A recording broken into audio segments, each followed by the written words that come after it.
মিথুন রাশির ক্ষেত্রে 2025 সালটা এবছর কিন্তু মোটামুটি একটু যাবে। তার কারণ খুব ভালো যাওয়ার জায়গাটা একটু কম আছে। তার কারণ বাড়িঘর, বিষয় সম্পত্তি বা পরিবার পরিজন এইসব নিয়ে খুব উদ্বিগ্ন অবস্থার মধ্যে দিয়ে কিন্তু বছরের শুরুর দিক থেকে কাটবে।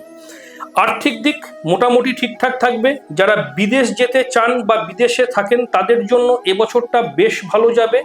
এবং শারীরিকভাবে কিন্তু খুব একটা ভালো এবছর যাবে না মিথুন রাশি। তার কারণ মিথুন রাশির ক্ষেত্রে কিন্তু এবছরটা হজমের গন্ডগোল, পেটের সমস্যা এবং নানা রকম শারীরিক ক্লেশ, নানা রকম শারীরিক সমস্যা এইগুলো কিন্তু বারবার দেখা দেবে। যারা স্টুডেন্ট আছেন, যারা লেখাপড়ার সঙ্গে যুক্ত আছেন তাদের এবছরটা মোটামুটি যাবে।